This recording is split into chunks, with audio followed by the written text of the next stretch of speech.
Hello there, YouTube. This is Long Haul again. Today I want to be talking about the Rand McNally 520LM model GPS. Trucker tested, trucker approved. Well, I ordered this on Friday from Amazon.com. Of course, it arrived Saturday in this big honking box. And Sunday I put it through its paces just to give it a try. Paid about $280. That was with free shipping. Most of the price will end up being about $20 in taxes, so you're looking at about $260 out the door. For the price, you get windshield mount. That does come in two pieces. This upper part is not attached to this part. You assemble it yourself. I'm guessing it's figure out where you want to put it in your windshield of your truck. It does come with an instruction manual, which actually this manual is pretty helpful. So if you're a guy, actually read the instructions. Alright. You get a spare fuse for it. You get USB cable to update it.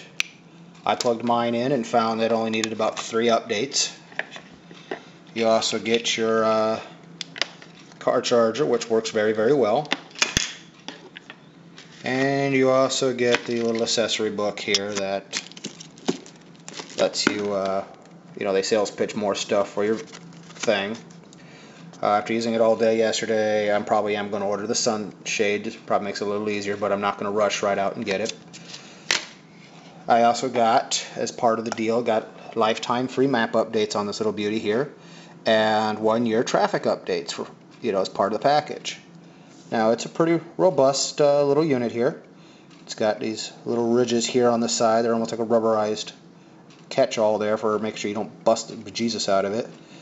It's got an orange power switch for those that are challenged on knowing if that's the on switch or not. It does have on the side here, it's hard to tell in the light, I admit, but you can see right there above my finger, there's a slot for a memory card to increase its onboard memory. Headset jack. And on the back right there is where you plug it in to charge and so on for updates. Now, the unit itself is pretty easy to use.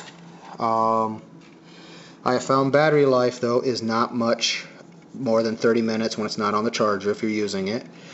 You can't have it set for 1 driver, but there is an option for 2 drivers if you're a team truck, empty, off-duty, in this situation here.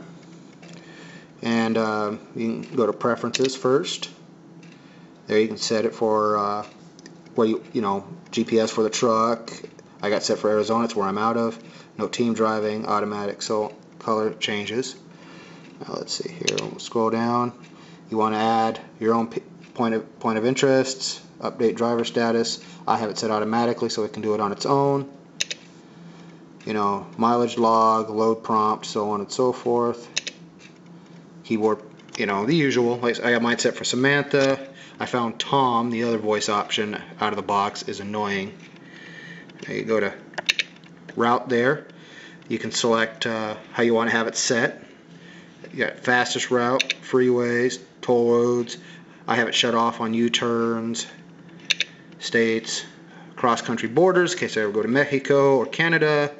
No dirt roads, but I got mine set for and allowed. And then you can punch in a list of what you don't want it to do if you find things on the road that you just don't want it to deal with. Map options up here. On street scale. You want to have how cluttered do you want the screen? Point of interest icons, truck POI icons, and icons for anything in your address book. Right now I have it set for the default truck icon, which looks like an old school 80s, 90s, truck with the chrome and the stacks. So, not too bad. Go back here. Alright, that's how you want to get going on the road. You want to plan out, alright? You can go to Truck Tools. Now check this out. It's got truck info, mileage, trails, fuel, etc.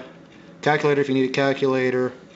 Converter if you're not in US and you want to use kilometers, you can change it to right there. You can go to warnings. You can have this thing set up for what you want it to warn you and how far out. Like in this case, 0.2 miles to a curve. a little over half a mile for a hill, mile from an engine brake zone, narrow road ahead. You can even set it to warn you about how many hours you have left of your day. In this case, 2 hours of drive time and 1 hour of on duty. I also have mine set to warn me if there's only about 6 hours left of on duty for the week. How far you are from the border for states, construction zones, toll booths, way stations. So it's all very helpful in that. See, there's a little help screen there to tell you about things if you need.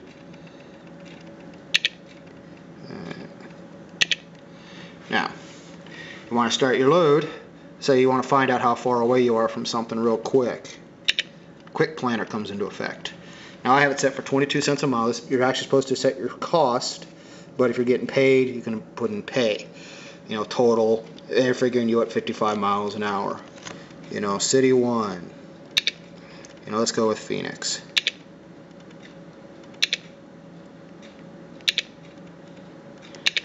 Now let's say you're not sure entirely how to spell it or something, you can go to list and it lists the different options and where they're located. So obviously we'll go with Phoenix, Arizona. Now let's say City 2, we'll do Santa Fe, New Mexico.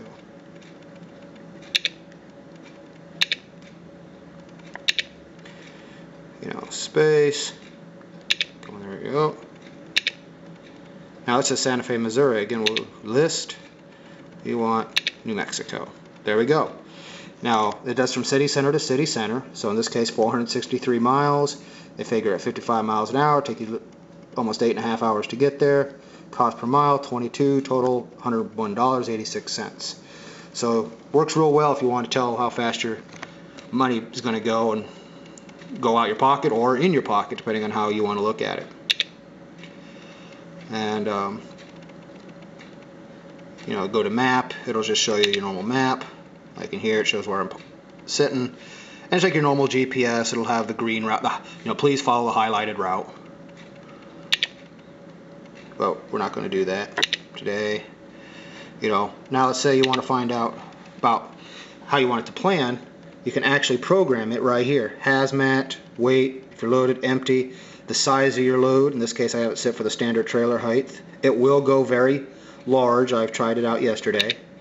How wide are your loads? So that does work out for you guys with the heavy haul that are oversized. Same with trailer length and how many axles. You know, you can all program that in and it will calculate accordingly. Like I discovered that I could not have a 35-foot tall load come to my house that weighed 120,000 pounds. But then over here, trails and miles, this keeps track of what you did that day or the total of the week, how many miles, tell your maintenance, so you can even program that at, you know, every time you do your truck, your average speed, so on and so forth. And it will have driver 1 or driver 2 hours depending on what you want to do. You know, you can go miles. This here shows what you did for the each quarter, including toll and non-toll. And for your owner-operators, this is important. It does each quarter and what your fuel expenses were for that time. So that really helps you out, keep track of your costs. So, and even you can go back year, add fuel, etc. So, I did find that it's very helpful. Seems to be pretty accurate. No system's perfect. This gets you close. But, you know, close enough where you're down the street or whatever, you're on it. Just about as good as any GPS. I did try some random addresses around town and some addresses out of state for people I know. And so far, this thing seems to be worth the money. We'll have a follow-up once it's out in the real world and actually has a trailer behind it and see how it does. But until then, this is Long Haul signing off. Thanks for watching. Bye.